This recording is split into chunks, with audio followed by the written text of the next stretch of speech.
بسم اللہ الرحمن الرحیم الحمد للہ رب العالمین والعاقبۃ للمتقین والصلاة والسلام علی سید الانبیاء والمرسلین وعلی آلہ واصحابہ اجمعین ومن تبعهم بإحسان إلى يوم الدين اما بعد فأعوذ بالله من الشيطان الرجيم بسم الله الرحمن الرحيم لقد كان لكم في رسول الله أسوة حسنة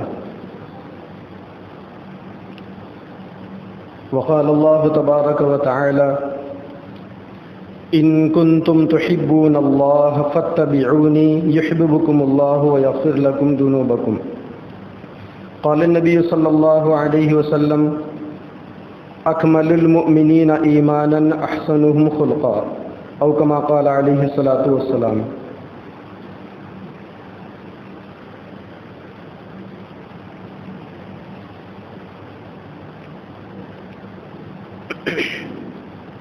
اللہ تبارک و تعالی نے نبی پاک صلی اللہ علیہ وسلم کو رہتی دنیا تک کے انسانوں کے لیے ایک کامل اور مکمل انسان بنا کر آپ کی زندگی میں ایک بہترین نمونہ رکھ کر قیامت تک کے انسانوں کے لیے آپ کے طریقوں پر چلنے کا پیغام دے کر اس دنیا کے اندر بھیجا۔ نبی کریم صلی اللہ علیہ وسلم کسی خاص علاقے کے لیے یا کسی خاص خاندان اور قبیلے کے لیے یا کسی خاص ملک کے لیے نبی بنا کر نہیں بھیجے گئے تھے، بلکہ اللہ تعالیٰ نے آپ کو قیامت تک کے انسانوں کے لیے اور سارے عالم کے انسانوں کے لیے رہبر بنا کر بھیجا تھا۔ آپ صلی اللہ علیہ وسلم کی زندگی کے کئی پہلو ہیں اور آپ کی زندگی کا ہر پہلو اتنا روشن اور اتنا تابناک ہے کہ اگر کوئی آدمی آپ کی مبارک طریقوں کے اوپر عمل کر لے، جس پہلو پر نظر رکھ کر آدمی عمل کرے گا اس کی زندگی کا وہ پہلو روشن ہو جائے گا۔ آپ صلی اللہ علیہ وسلم کی زندگی کے مختلف پہلوؤں میں ایک آپ کی زندگی کا جو اہم پہلو ہے وہ ہے گھریلو زندگی۔ جو لوگ نبی پاک صلی اللہ علیہ وسلم کے ماننے والے ہیں اور آپ کا کلمہ پڑھنے والے ہیں، ان لوگوں کو دیکھنا چاہیے کہ نبی کی زندگی کے اندر گھریلو زندگی سے متعلق ہمیں کیا تعلیمات ملتی ہے، کیونکہ دنیا کے اندر انسان کتنا ہی عظیم المرتبت کیوں نہ ہو، کتنا ہی اعلیٰ درجے والا کیوں نہ ہو، اور لوگوں کے درمیان میں اس کی شہرت کتنی ہی کیوں نہ ہو، ہر انسان اپنے گھر میں جا کر اپنی اصلیت پر آ جاتا ہے، اور ہر انسان اپنے گھر میں بے تکلف ہو جاتا ہے۔ لوگوں کے درمیان میں اپنے اخلاق کو وقتی طور پر اچھا بنا کر رکھنا تو آسان ہے، لیکن گھریلو زندگی کے اندر جہاں آدمی صبح سے شام رہتا ہے، ہمیشہ رہتا ہے، بیوی بچوں کے سامنے نقل مارنا بہت دیر تک آدمی کے لیے ممکن نہیں ہوتا۔ گھریلو زندگی انسان کی کھلی کتاب ہوتی ہے، آدمی لاکھ کوشش کے باوجود بہت دیر تک اس کو چھپا نہیں سکتا۔ اللہ کے نبی صلی اللہ علیہ وسلم کی جو گھریلو زندگی تھی وہ انتہائی پرخطر زندگی کہہ سکتے ہیں۔ کیوں؟ کیونکہ آپ صلی اللہ علیہ وسلم کی 10 بیویاں ایک ساتھ تھیں، اور ان 10 بیویوں میں ہر بیوی کا مزاج الگ الگ تھا، ہر بیوی کی حیثیت الگ الگ تھی، ہر بیوی کی عمر الگ الگ تھی، کوئی بڑی عمر کی تھی تو کوئی چھوٹی عمر کی بھی تھی، کوئی اپنے اپنے علاقے کے سرداروں کی بیٹیاں تھیں، ناز و نخروں میں پلی ہوئی تھی، تو کوئی غریب گھرانے کی بھی تھی، کوئی بہت زیادہ حسین و جمیل تھی تو کوئی سانولے رنگ کی بھی تھی، کسی کو اللہ تبارک و تعالیٰ نے بے پناہ کمال عطا کیا تھا تو انہی بیویوں میں کوئی اپنے اندر بے پناہ جمال بھی رکھتی تھی۔ الغرض آپ صلی اللہ علیہ وسلم کی جتنی بیویاں تھیں سب کے کوالٹیز الگ الگ تھے۔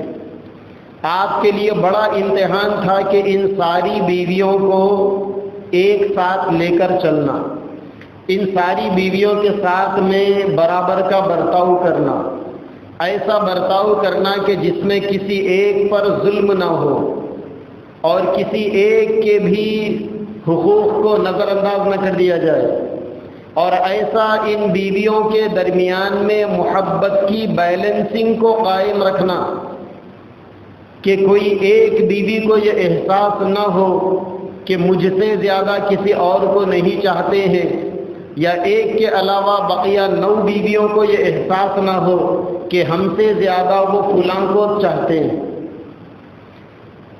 انتہائی مشکل ترین مرحلہ تھا۔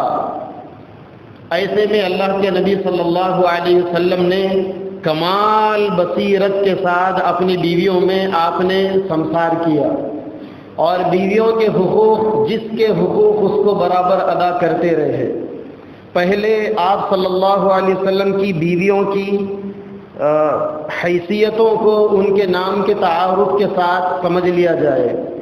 آپ صلی اللہ علیہ وسلم کی بیویوں میں سب سے پہلی بیوی سیدتنا خدیجۃ الکبریٰ رضی اللہ تعالی عنہا، حضرت خدیجہ رضی اللہ تعالی عنہا سے آپ نے مکہ میں اپنی عمر کے 25ویں سال نکاح کیا۔ جس وقت اللہ کے نبی نے ان سے نکاح کیا اس وقت بی بی خدیجہ کی عمر 40 سال تھی، اور حضرت خدیجہ ایک بہت بڑی بزنس مین خاتون تھی، اور اپنے علاقے کے اندر بہت ہی زیادہ حسین اور جمیل خوبصورت بھی تھی۔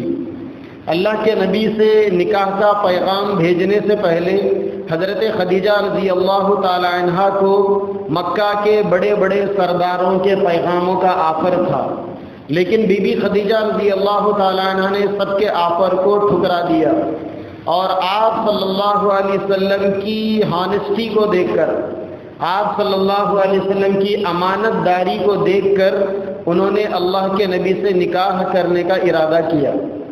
عمر میں اپنے سے 15 سال بڑی خاتون سے آپ نے نکاح کیا، اور آپ کی جتنی اولاد ہے، 4 بیٹیاں 2 بیٹے، پوری کی پوری 6 کی 6 اولاد حضرت خدیجہ رضی اللہ تعالی عنہ سے پیدا ہوئی۔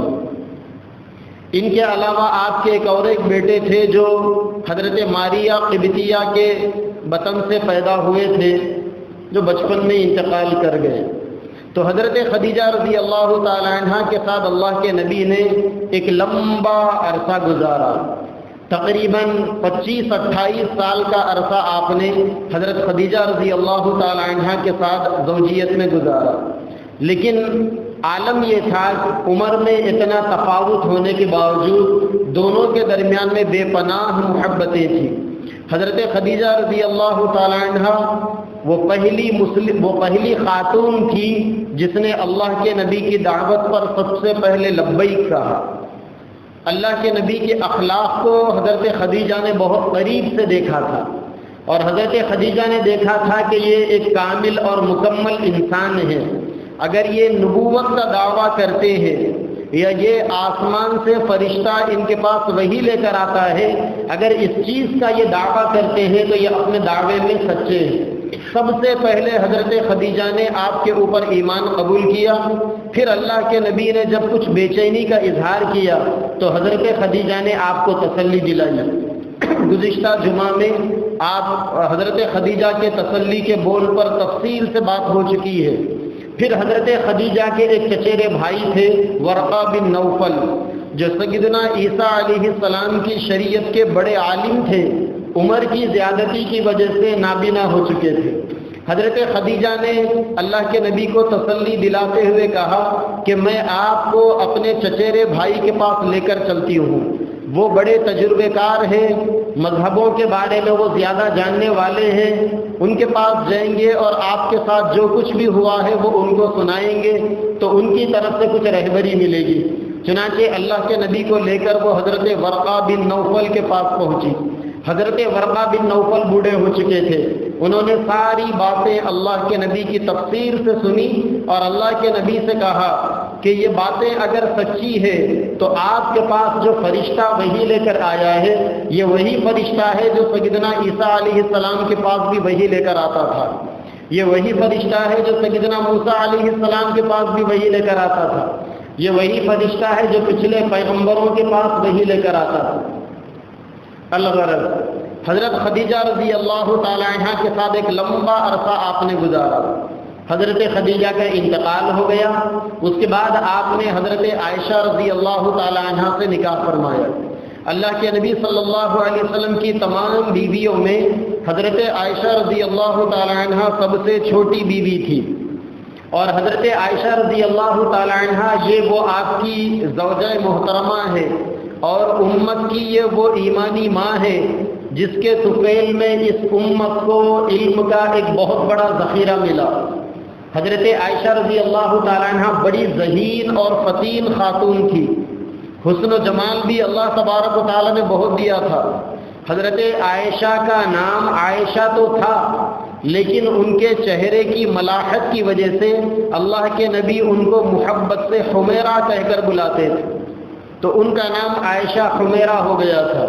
یہاں سے یہ پتہ چلا کہ مرد کو اپنی بیوی کے لیے محبت بھرا کوئی نہ کوئی نام دینا چاہیے، جس طریقے سے نبی نے اپنی بیوی کو محبت بھرا نام دیا، حمیرہ کہہ کر بلایا، اسی طریقے سے مرد بھی اگر اپنی بیوی کو کوئی پیار بھرا نام دے گا تو اس سے محبت میں اور اضافہ ہوگا۔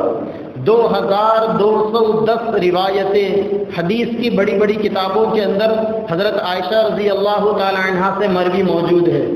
ایک دفعہ سیدنا امیر معاویہ رضی اللہ تعالی عنہ جب ان کی خلافت کا زمانہ تھا، بیان فرما رہے تھے، حضرت امیر معاویہ نے لوگوں سے سوال کیا کہ اس وقت روئے زمین میں سب سے بڑا عالم کون ہے؟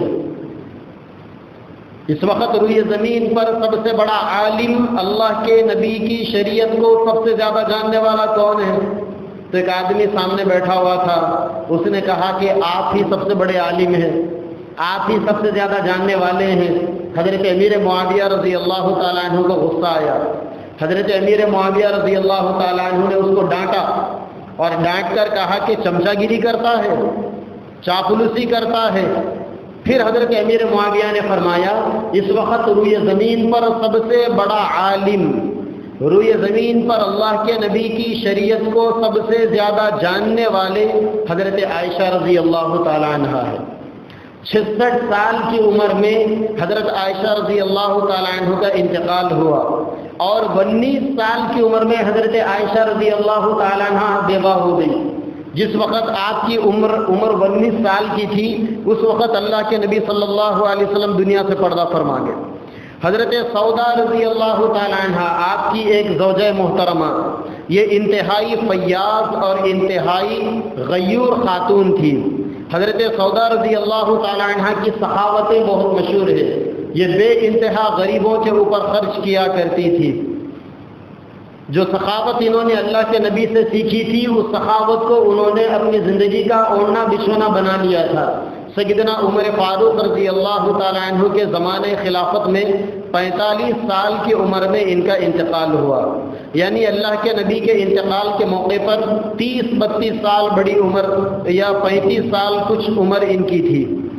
اسی طریقے سے سیدنا عمر فاروق رضی اللہ تعالی عنہ کی بیٹی تھی حضرت حفصہ رضی اللہ تعالی عنہ۔ حضرت حفصہ رضی اللہ تعالی عنہ بھی بڑی شان و شوکت والی خاتون اور بڑی حسین اور جمیل خاتون، کیوں نہ ہو، ان کے والد حضرت عمر فاروق تھے۔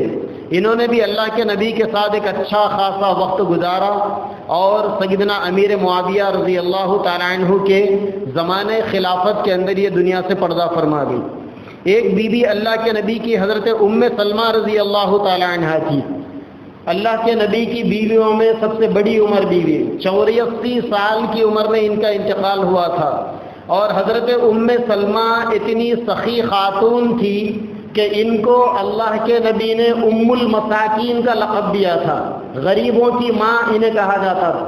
جو کچھ بھی اللہ کے نبی ان کے گزر بسر کے لیے دیتے، حضرت ام سلمہ رضی اللہ تعالی عنہ وہ سارا کا سارا غریبوں کے اوپر لٹا دیتی تھی۔ اسی طریقے سے ایک بیوی تھی آپ کی حضرت جویریہ بنت الحارث، انتہائی حسین و جمیل اور بہترین کھانا پکانا جانتی تھی، اچھے اچھے کھانے بنا کر اللہ کے نبی صلی اللہ علیہ وسلم کو کھلاتی تھی۔ 65 سال کی عمر میں ان کا انتقال ہوا۔ اسی طریقے سے قریش کے ایک بہت بڑے سردار تھے ابو سفیان، جو حضرت امیر معاویہ رضی اللہ عنہ کے والد بھی تھے۔ ان کی بیٹی تھی حضرت ام حبیبہ رضی اللہ تعالی عنہ۔ اللہ کے نبی نے حضرت ام حبیبہ سے بھی نکاح فرمایا۔ ام حبیبہ بے انتہا اللہ کے نبی کو چاہتی تھی۔ ایک دفعہ ابو سفیان مدینہ اپنی بیٹی سے ملنے آئے، اس وقت تک وہ مسلمان نہیں بنے تھے، اور حضرت ام حبیبہ کے گھر میں آئے۔ بستر بچھا ہوا تھا، گھر چھوٹے چھوٹے ہوتے تھے۔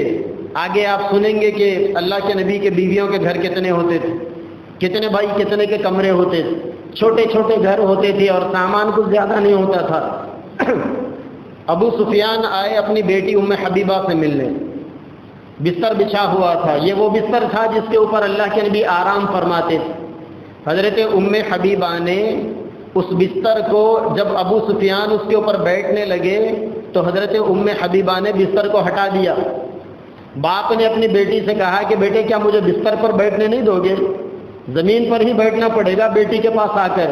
حضرت ام حبیبہ کہنے لگی کہ ابا جان آپ کافر ہو، آپ کے اندر کفر کی ناپاکی موجود ہے، اور یہ بستر رسول اللہ کا بستر ہے، میں گوارہ نہیں کرتی کہ ایک کافر رسول اللہ کے بستر کے اوپر بیٹھے۔ اتنا زیادہ اللہ کے نبی صلی اللہ علیہ وسلم کی چاہنے والی کہ انہوں نے پیارے آقا صلی اللہ علیہ وسلم کے بستر کے اوپر اپنے خاص باپ کو بھی بٹھانا گوارہ نہیں کیا۔ بڑی زیرک خاتون تھی حضرت ام حبیبہ۔ ایک زوجہ محترمہ تھی آپ کی حضرت صفیہ بنت حیی بن اخطب۔ حیی بن اخطب قبیلے بنو نذیر کا سردار تھا۔ یہودیوں کے مدینہ میں 2 بڑے بڑے قبیلے تھے، جن میں سے ایک بنو نذیر کا بھی قبیلہ تھا۔ اس قبیلے کے سردار کی بیٹی تھی حضرت صفیہ رضی اللہ تعالی عنہ۔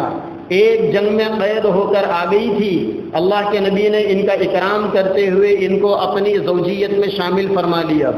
حضرت صفیہ رضی اللہ تعالی عنہ بہت زیادہ ناز بردار، چونکہ وقت کے اپنے قبیلے کے بادشاہ کی اور رئیس کی بیٹی تھی نا، تو بچپن سے ناز و نخروں کے اندر پلی ہوئی تھی، اور چونکہ ان کا باپ جو تھا وہ بڑا سیاس آدمی تھا، بڑا پولیٹیشن مائنڈ کا آدمی تھا، تو حضرت صفیہ رضی اللہ تعالی عنہ کو بھی بہت ہی زیادہ حسن تدبیر کی عادت تھی، اور صورت شکل سے بھی بہت زیادہ خوبصورت تھی۔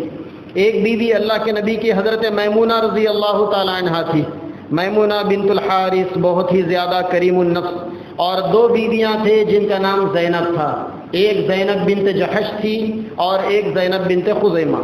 اللہ کے نبی صلی اللہ علیہ وسلم کی یہ الگ الگ بیویاں تھیں جن کی الگ الگ کوالٹی تھی۔ اب اللہ کے نبی کے لیے بڑا امتحان تھا ان سارے بیویوں کو ایک ساتھ ڈیل کرنا اور ان سارے بیویوں کے ساتھ سمسار کرنا، اور یہ زمانہ وہ زمانہ تھا جب اسلام کے پھلنے پھولنے کا وقت تھا۔ مکہ کے اندر آپ نے 53 سال کی عمر تک بڑی قربانیاں دی تھی۔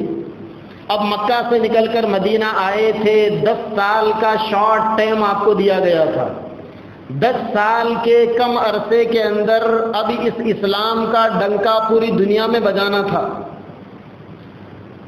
ایک طرف اسلام کا ڈنکا بجانا ہے تو قربانیاں کتنی دینی ہے، دوسری طرف دشمنوں سے ہر وقت ایس حالت جنگ کے اندر نہیں معلوم کہ کب کون سا دشمن مدینہ پر حملہ کر دے، کب کہاں سے جنگ کی تیاری کا حکم آ جائے۔ اور اس 10 سال کے عرصے کے اندر 27 جنگیں تو آپ نے خود لڑی، جس کے اندر آپ خود شریک تھے، اور 20 جنگیں ایسی ہوئی جن کے اندر آپ نے اسلامی لشکروں کو بھیجا۔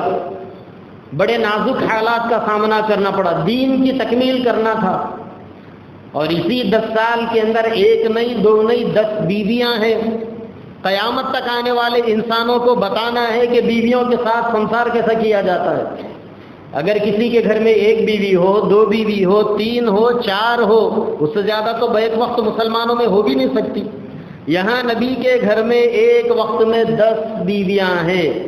اب ان 10 بیویوں کو آدمی کیسے ڈیل کرے گا؟ اللہ کے نبی صلی اللہ علیہ وسلم کا انداز نرالا تھا. روزانہ عصر کی نماز کے بعد اپنے 10 بیویوں کے گھروں کو چکر لگاتے، ہر ایک کے پاس تھوڑا تھوڑا وقت جاتے. پھر اس کے بعد مغرب کی نماز کے بعد جب آپ اوابین سے فارغ ہوتے تو ساری بیویوں کو ایک بیوی کے پاس بلا لیتے. جس بیوی کے پاس رکنا ہوتا، باری متعین ہوتی، آج ایک بیوی کے پاس، کل دوسری کے پاس، پرسوں تیسری کے پاس. عصر کے بعد سب سے عمومی ملاقات ہوتی. مغرب کے بعد ساری بیویوں کو اس بیوی کے گھر میں بلا لیتے جس بیوی کے گھر میں اس دن آرام کرنے کا وقت ہوتا، باری ہوتی. کیونکہ عشاء کے بعد کا جو وقت تھا وہ اس بیوی کے لیے خاص تھا. تو مغرب کے بعد ساری بیویاں جمع ہو جاتی. یہ سارے کے سارے 10 ستارے ہوتے اور ان 10 ستاروں کے درمیان میں وقت کے نور کا چاند اور سورج بیٹھا ہوا ہوتا. اور اپنی بیویوں کے ساتھ میں آپ دل لگی کرتے، مذاق کرتے. ایسا نہیں کہ ان کے اوپر ڈھاک ڈالنا ہے، ان کو ڈرا کر رکھنا ہے. مذاق کرتے اور مذاق کے اندر بھی آپ نے ان کو حدود بتا دیے تھے. عام طور پر عورتوں کے درمیان میں سوکن کو کوئی بھی عورت برداشت نہیں کر سکتی. سوکن کو کوئی عورت چاہے نبی کی بیوی ہی کیوں نہ ہو برداشت نہیں کر سکتی. اگر کوئی عورت اپنی سوکنوں کو برداشت کر لے تو وہ بہت بڑی کرامت کی بات ہے. اللہ کے نبی نے اپنی بیویوں کی ایسی تربیت فرمائی تھی کہ آپس میں سوکنوں میں کسی قسم کا کوئی لڑائی جھگڑا ہوتا ہی نہیں تھا. ایک دفعہ حضرت عائشہ رضی اللہ تعالی عنہ نے جب اللہ کے نبی نے حضرت خدیجہ رضی اللہ تعالی عنہ کا تذکرہ فرمایا تو حضرت عائشہ رضی اللہ تعالی عنہ چونکہ بہت چہیتی تھی آپ کی، حضرت عائشہ کی ذہانت، قابلیت، فطانت اور ان کے ذریعے سے مدینہ کی عورتوں میں جو دین پھیل رہا تھا اللہ کے نبی چاہتے تھے ان کے اس کمالات کی وجہ سے. تو حضرت عائشہ نے ایک دفعہ کہہ دیا، یا رسول اللہ ہمیشہ اس بوڑھی کا ہی آپ تذکرہ کرتے ہو، ہم جوان ہیں نا آپ کا دل بہلانے کے لیے. تو اچانک اللہ کے نبی کے آنکھوں میں آنسو آ گئے. اللہ کے نبی نے کہا کہ عائشہ خدیجہ کو ایسا مت کہو، خدیجہ نے میرا ایسے وقت ساتھ دیا جب ساری دنیا نے میرا ساتھ چھوڑ دیا تھا. اندازہ کریں کہ جب آپ نے یہ جملہ فرمایا ہوگا تو حضرت عائشہ رضی اللہ تعالی عنہا کو اپنے جملے کے اوپر کتنا افسوس ہوا ہوگا. پھر کیسے حضرت عائشہ کی ہمت ہو سکتی تھی کہ دوبارہ وہ اس قسم کا جملہ اللہ کے نبی صلی اللہ علیہ وسلم کے سامنے ذکر کریں. ایک دفعہ حضرت زینب بنت جحش نے اپنی سوکن حضرت صفیہ کے بارے میں اللہ کے نبی سے یہ کہہ دیا کہ وہ یہودن، چونکہ حضرت صفیہ یہودی خاندان سے تعلق رکھتی تھی. ان کا جو والد تھا حیی بن اخطب وہ یہودیوں کے بڑے قبیلے کا بنو نذیر کا سردار تھا. تو حضرت زینب کی زبان سے یہ جملہ نکل گیا کہ صفیہ یہودن. تو اللہ کے نبی اتنا ناراض ہوئے کہ کئی دنوں تک حضرت زینب کے گھر جانا آپ نے بند کر دیا. پھر حضرت زینب کو اپنی غلطی کا احساس ہوا، انہوں نے معافی تلافی کی، توبہ استغفار کیا. جب اللہ کے نبی کی ناراضگی دور ہوئی تو پھر ان کے پاس جانا شروع کیا. تو ایسا آپ نے طبعی اور جسمانی تقاضوں سے بالا تر کر کر اپنی بیویوں کی ایسی تربیت فرمائی تھی کہ وہ ایک دوسرے کے ساتھ بہن بن کر رہا کرتی تھی. حضرت صفیہ اچھے کھانے بناتی تھی. ایک دفعہ اللہ کے نبی حضرت عائشہ کے مکان میں تھے، حضرت عائشہ کے پاس باری تھی. حضرت صفیہ نے کوئی اسپیشل ڈش بنایا تھا. انہوں نے وہ ڈش ایک چھوٹے بچے کو دے کر اللہ کے نبی کے پاس پہنچایا. حضرت عائشہ کو آیا غصہ کہ آج میرے پاس باری ہے، ان کی کیسے ہمت ہوئی کہ وہ ڈش بنا کر یہاں بھیجے. چنانچہ اس ڈش کے ساتھ اس پیالے کو لے کر حضرت عائشہ نے زور سے زمین پر دے مارا، پیالہ بھی ٹوٹ گیا، ڈش بھی مٹی میں مل گیا. اب اللہ کے نبی صلی اللہ علیہ وسلم کا تحمل دیکھیے، آپ کی بردباری دیکھیے اور آپ کی بصیرت دیکھیے. آپ نے سب سے پہلے تو حضرت عائشہ سے کہا کہ عائشہ جو پیالہ تم نے توڑا ہے نا، اس کا چالان دینا پڑے گا تم کو. پھر اس کے بعد اپنے مبارک ہاتھوں سے آپ نے زمین کو صاف کیا، اس کھانے کو، اس ڈش کو، اس پیالے کو صاف کیا.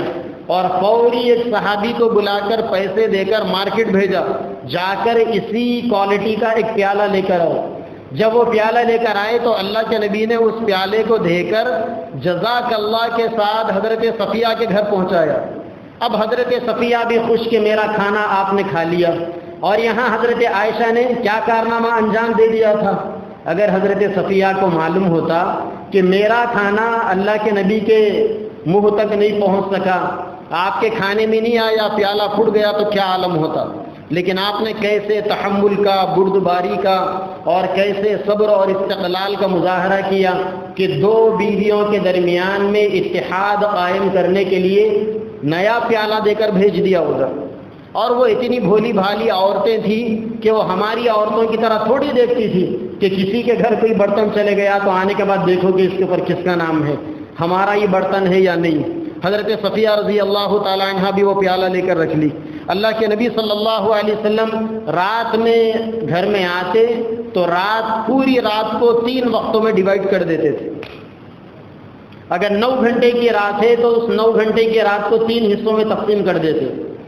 ایک حصہ اللہ کی عبادت کا، لمبی تہجد کی نماز پڑھتے، کیونکہ اللہ تبارک و تعالیٰ نے فرمایا تھا آپ سے قم اللیل الا قلیلا نصفہ او انقص منہ قلیلا او زد علیہ ورتل القرآن ترتیلا۔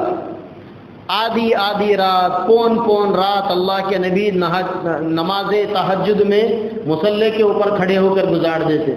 تو رات کے آپ نے 3 حصے تقسیم کر دیے تھے، ایک حصہ اللہ کی عبادت کے لیے اور دوسرا حصہ اپنی بیویوں کے لیے۔ بیوی کا جو حصہ تھا پورا حصہ بیوی کو دیتے، بیوی کے ساتھ دل لگی کرنا، بیوی کے ساتھ پیار محبت کی باتیں کرنا، بیوی کے ساتھ جسمانی ضرورتوں کو پورا کرنا، اور ایک حصہ آپ نے اپنے لیے بھی نکال کر رکھ لیا تھا۔ ایسا نہیں کہ پوری رات بیوی کے واسطے، نہ اپنے لیے کچھ نہ خدا کے لیے کچھ، اپنے لیے بھی آپ نے ایک حصہ پورا نکال کر رکھا تھا۔ اس حصے کے اندر آپ بھی آرام کرتے تھے، اور وہ جو اپنے لیے حصہ تھا وہ حصہ آپ نے بڑے صحابہ کرام کے لیے اسی میں سے وقت نکال کر رکھا تھا۔ وہ وقت بھی آپ صحابہ کرام سے مشوروں میں گزارتے تھے، اور اس وقت کے اندر بھی آپ صحابہ کرام کو سکھاتے تھے، اور سکھا کر یہ ذمہ داری دیتے تھے کہ میں نے جو کچھ تم کو سکھایا اپنا وقت نکال کر اب تم باہر جا کر دوسرے لوگوں کو بھی سکھانا۔ انتظام سلطنت کے سلسلے میں اس وقت میں مشورے ہوتے تھے۔ تو اس طریقے سے اللہ کے نبی نے اپنی راتوں کو اور اپنے دن کے اوقات کو اور اپنی گھریلو زندگی کے اوقات کو آپ نے تقسیم کر دیا۔ آدمی کی زندگی میں اسی وقت برکت ہوتی ہے، اور چھوٹے وقت میں آدمی اسی وقت بڑا کام کرتا ہے جب آدمی اپنے اوقات کو منضبط کرتا ہے۔ اگر آپ فضول کے وقت برباد کریں گے تو زندگی گزر جائے گی، کچھ نہیں کر پاؤ گے آپ۔ اگر آپ اپنے اوقات کو ترتیب دیں گے تو جن لوگوں نے دنیا کے اندر بڑے کارنامے انجام دیے ان کی بھی زندگیاں 60-70 سال سے زیادہ نہیں تھی۔ حضرت حکیم الامت مجدد ملت مولانا اشرف علی صاحب تھانوی رحمۃ اللہ علیہ 1944-43 کے اندر ان کا انتقال ہوا۔ 80-82 سال بڑی مشکل سے عمر تھی۔ 2500 کتابیں انہوں نے لکھی، 2500 کتابیں، 2500 بکس کو انہوں نے لکھا، اور ایک بکس اس میں سے بعض وہ بھی تھی جو کئی والیوم کی تھی۔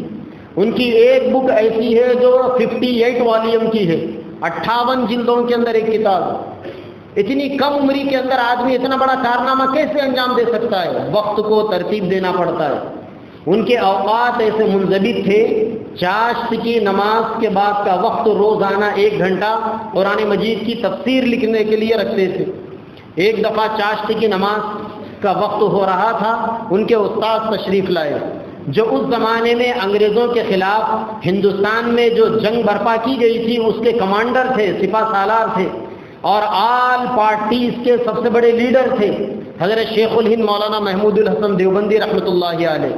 اتنا بڑا استاذ، اتنا بڑا عالم، اتنا بڑا لیڈر اور اتنا بڑا اللہ والا، وہ آیا ہے اپنے شاگرد کے پاس، تو کیا کرنا چاہیے؟ 2-4 دن اپنے استاد کو رکھ کر استاد کی اچھی خدمت کرنی چاہیے۔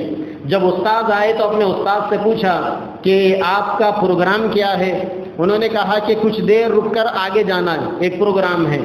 تو اپنے سے جو کچھ ہو سکتا تھا استاد کے لیے انہوں نے ریفریشمنٹ کا انتظام کیا، ان کے کھانے پینے کا انتظام کیا، اور جب دیکھا کہ اشراق کا وقت ہو چکا ہے، قرآن مجید کی تفسیر لکھنے کا وقت ہو چکا ہے، تو فوری استاد سے اجازت چاہی کہ میں ابھی حاضر ہوتا ہوں، اور گئے جا کر اس دن کا جو قرآن مجید کی تفسیر لکھنے کا معمول تھا وہ پورا معمول پورا کر کر آئے، اس کو ناغہ ہونے نہیں دیا انہوں نے۔ تو تب جا کر لوگوں کی زندگیوں میں برکتیں آتی ہیں۔ بس بیٹھ کر وقت گزاری کرنے سے وقت تو گزرے گا، زندگی بے حاصل گزر جائے گی، کچھ نہیں کر سکتا آدمی زندگی کے اندر۔ اسی لیے اللہ کے نبی صلی اللہ علیہ وسلم کی گھریلو زندگی کے حالات میں لکھا ہوا ہے کہ آپ اپنے ایک ایک سیکنڈ کو آپ نے قیمتی بنا کر رکھا تھا۔ بیویوں کے ساتھ میں ہنسی مذاق کرنا بھی عبادت ہے، جو وقت بیویوں کے ساتھ ہوتا اس میں آپ بیویوں سے ہنسی مذاق بھی کرتے، بیویوں کے مسائل کو معلوم کرتے، اور اگر دیکھتے کہ اب سب کا موڈ اچھا ہے تو کچھ دین کی باتیں ان کو سکھا دیتے، تاکہ یہ بیویوں کے ذریعے سے عورتوں میں یہ دین جائے۔ امت میں جتنا دین آیا ہے عورتوں میں، یہ سارا کا سارا دین اللہ کے نبی کی گھر کی عورتوں کے ذریعے سے آیا ہے۔ مردوں میں جو دین آیا ہے وہ تو ہزاروں کی تعداد میں صحابہ کرام کے ذریعے سے آیا، لیکن عورتوں میں جو دین آیا ان میں سے 80-90% دین اللہ کے نبی کی گھر کی عورتوں کے ذریعے سے آیا۔ آپ جب بھی گھر میں تشریف لاتے تو سلام کر کر آتے، اگر رات کا وقت ہوتا تو آہستہ سلام کرتے، اور آپ اس بات کو ناپسند کرتے کہ مرد دیر رات اپنے گھر آئے اور اپنی بیویوں کی نیند کو خراب کرے۔ آپ اگر رات زیادہ ہو جاتی تو آہستہ سے السلام علیکم ایسا آہستہ سلام کرتے کہ اگر وہ جاگے ہوئے ہیں تو آپ کے سلام کا جواب دے دیتے، اور اگر وہ سوئے ہوئے ہیں تو آپ کے سلام سے ان کی نیند خراب نہیں ہوتی۔ اور اپنے گھر کے کام آپ خود کیا کرتے، جب بھی گھر میں تشریف لاتے تو مسکراتے ہوئے چہرے کے ساتھ آتے۔ ایسا نہیں کہ آدمی دن بھر کا بوجھ، کاروبار کی مصروفیتیں، جھمیلے، باہر کی عداوتوں کا ٹینشن اپنے چہرے پر لے کر ناک پہ یا پیشانی پر غصہ سجا کر گھر میں جائے اور باہر کا سارا غصہ عورتوں کے اوپر اتار دے۔ یہ حسن معاشرت نہیں۔ اللہ کے نبی نے فرمایا خیرکم خیرکم لأہلی وانا خیرکم لأہلی، تم میں بہترین انسان وہ ہے جو اپنی بیویوں کے ساتھ اچھا برتاؤ کرے، میں اپنی بیویوں کے ساتھ سب سے اچھا برتاؤ کرنے والا ہوں۔ آپ کے اچھے برتاؤ کی ایک جھلک یہ بھی تھی کہ جب بھی آپ گھر میں تشریف لاتے تو مسکراتے چہرے کے ساتھ، تبسم فرماتے ہوئے آپ آتے، اور آپ ایسی عورتوں کو پسند کرتے جو عورت بناؤ سنگھار کر کر رکھے، شوہر جب باہر سے آئے اور بیوی پر نظر پڑے تو شوہر بھی خوش ہو جائے۔ اسی لیے امہات المؤمنین اللہ کے نبی کے آنے سے پہلے وہ خود بھی میک اپ کیا کرتی تھی، تیاری کیا کرتی تھی۔ عورت کا اپنے شوہر کے لیے میک اپ کرنا عبادت ہے، عبادت ہے، ثواب ملتا ہے اس کے اوپر۔ اللہ کے نبی باہر کہیں پر سفر پر جاتے تو جانے سے پہلے 10 بیویوں کے نام لکھ کر قرآن اندازی کرتے، جس بیوی کا نام نکلتا اس کو سفر میں لے کر جاتے، اور جب سفر سے واپس آتے تو پہلے مسجد میں رک جاتے، 2-4 رکعت نوافل پڑھ لیتے، اور آنے سے پہلے گھر کی عورتوں کو اطلاع کر دیتے تاکہ وہ صفائی ستھرائی کر لیں، میک اپ وغیرہ کر لیں، کیونکہ عورتیں ہمیشہ اپنے مردوں کے لیے تیار نہیں بیٹھتی۔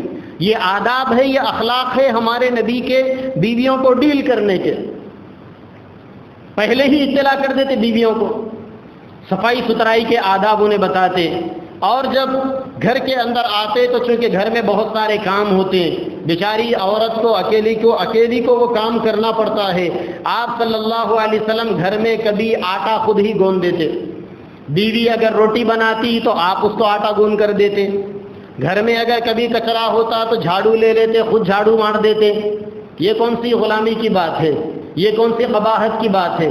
اگر کپڑے پھٹے ہوئے ہوتے تو کپڑوں میں خود ہی پیون لگاتے۔ آپ فرماتے کہ کپڑے صاف ستھرے ہونے چاہیے، بھلے ہی ایک کپڑے کے اندر 70 پیون کیوں نہ ہو، کپڑا صاف ستھرا ہونا چاہیے۔ کپڑا پیون والا ہونا عیب نہیں ہے، کپڑا گندا ہونا، میلا کچیلا ہونا یہ عیب ہے، کیونکہ اسلام کہتا ہے الطہور شطر الایمان، کلین لینے آدھا ایمان ہے، پاکی آدھا ایمان ہے۔ ان اللہ جمیل یحب الجمال، اللہ تعالیٰ خوبصورت ہے، خوبصورتی کو پسند کرتے ہیں۔ شریعت کے دائرے میں رہ کر میک اپ کرنا مردوں کے لیے عورتوں کے لیے جائز ہے۔ قرآن مجید میں اللہ نے نمازوں کے بارے میں فرمایا خذوا زینتکم عند کل مسجد، نماز کے لیے آؤ تو ذرا اچھا بناؤ سنگھار کر کر آؤ، یعنی سلیقے کے بال سلیقے کے ہونے چاہیے، سر کے بال، داڑھی کے بال مسواک کر کر آنا چاہیے، ایسا نہ ہو کہ آپ کے منہ کی بدبو سے دوسرے بھائیوں کو تکلیف ہو یا فرشتوں کو تکلیف ہو۔ ہر چیز کے آداب بتائے گئے۔ اللہ کے نبی جب بھی گھر میں آتے تو مسواک کرتے، کثرت سے مسواک کرتے تاکہ منہ کی بو سے اپنی بیویوں کو تکلیف نہ ہو۔ گھر کے کام کاج خود فرماتے، کپڑوں میں پیون لگاتے، کبھی جوتا ٹوٹا ہوا ہے جوتے کو خود سل لیتے، جھاڑو خود دے دیتے، اور نیچے بیٹھ کر کھانا کھانا پسند فرماتے، کوئی زیادہ ناز و نخرے نہیں ہوتے۔ بیویوں کے پاس سامان کیا تھا؟ حضرت صفیہ کے پاس صرف ایک گدا تھا، وہ گدا بھی کہیں کا ٹاٹ کا گدا تھا، اوپر سے جو ہے ٹاٹ تھی اور اندر اس کے کھجور کے پھڑے بھرے ہوئے تھے۔ حضرت عائشہ رضی اللہ تعالی عنہ کے پاس یہی گدا چمڑے کا تھا، اس سے زیادہ ازواج مطہرات کے گھروں میں کوئی اور سامان نہیں ہوتا تھا۔ 3 مہینے تک چولہے نہیں جلتے تھے، فاقے چلتے تھے۔ لیکن جب خیبر فتح ہوا تو اللہ کے نبی نے حضرت بلال حبشی سے کہا، میں تو صبح سے شام تک مصروف رہتا ہوں، تمہاری ذمہ داری ہے سال میں ایک دفعہ میری بیویوں کو 80 وسخ کھجور اور 20 وسخ ستو پہنچا دینا۔ یہ بیویاں آپ کی اتنی سخی بیویاں تھیں، آپ کے ساتھ میں رہتے ہوئے سخاوت ایسا آئی تھی کہ سال میں ایک دن سارے بیویوں کے گھر میں سال بھر کا اناج پہنچتا تھا، اور اس دن کے رات کے آنے سے پہلے ساری بیویاں وہ اناج مدینہ کے غریبوں میں تقسیم کر دیتی تھی، کل کے لیے کچھ اٹھا کر نہیں رکھتی تھی۔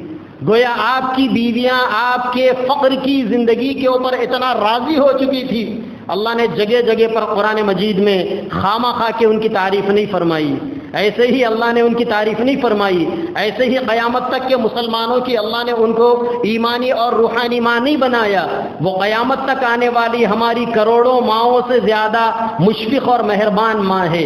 اللہ نے قیامت تک کے مسلمانوں کی ماں بنایا آپ کی ساری بیویوں کو، اسی لیے اللہ کے نبی کے دنیا سے پردہ فرمانے کے بعد کسی کے لیے جائز نہیں تھا کہ وہ آپ کی بیویوں کے ساتھ میں نکاح فرماتے۔ تو یہ اللہ کے نبی صلی اللہ علیہ وسلم کی گھریلو زندگی کے کچھ احوال ہیں۔ جو لوگ اللہ کے نبی صلی اللہ علیہ وسلم سے محبت کا دم بھرتے ہیں ان کے لیے پیارے نبی کا کھلا پیغام ہے، ارے مسلمانوں، تمہارے لیے اپنی ایک بیویوں کو سنبھالنا مشکل ہے، اپنے نبی کو دیکھو، اس کی زندگی کے اندر جھانکو کہ کس طریقے سے انہوں نے بہت زیادہ مصروفیتوں کے باوجود 10 بیویوں کو ایک ساتھ کیسے پیار دیا اور کیسا ان کے ساتھ میں برتاؤ کیا، کیسا ساری بیویوں کے ساتھ میں انصاف کیا۔ زندگی تو گزر چکی، قیامت تک کے لیے نبی بھی نمونہ ٹھہرے، نبی کی بیویاں بھی قیامت تک کی عورتوں کے لیے نمونہ ٹھہری، اور قیامت تک آنے والے مردوں کے لیے نبی ایک مرد ہونے کی حیثیت سے نمونہ ہے۔ جو لوگ بھی اللہ کے نبی صلی اللہ علیہ وسلم سے محبت کا دعویٰ کرتے ہیں، قرآن کہتا ہے وَعَاشِرُوهُنَّ بِالْمَعْرُوفِ، اپنی عورتوں کے ساتھ میں اچھا سلوک کرو۔ عورتوں کے ساتھ میں اچھا سلوک کیسا کرنا چاہیے؟ اللہ کے نبی نے اپنی بیویوں کے ساتھ میں کر بتایا۔ آج مسلمانوں کی گھروں کی حالت یہ ہے، ہم لوگوں کے گھروں میں جو بہت زیادہ بے چینیاں، ڈپریشن اور بہت سی بیماریاں، امراض، بچوں کا تربیت کی لائن سے بگڑ جانا، ماں باپ کا اپنے بچوں کو صحیح وقت نہیں دینا، زندگیوں کے اندر بے برکتیوں کا ہونا، رشتے ناتوں کے اندر بے برکتیوں کا ہونا، اس کی سب سے پہلی بنیاد یہ ہے، مرد یہ چاہتا ہے کہ بیوی میرے حقوق ادا کرے، بیوی یہ چاہتی ہے کہ مرد میرے حقوق ادا کرے، لیکن دونوں دل بڑا کر کر، ہمت کر کر، آگے بڑھ کر ایک دوسرے کے وہ حقوق ادا کرنے کے لیے تیار نہیں ہے جو حقوق نبی اپنے بیویوں کو دیتے تھے، جو حقوق نبی کی بیویاں ایک شوہر ہونے کے حصے سے اللہ کے نبی کو دیتے تھے۔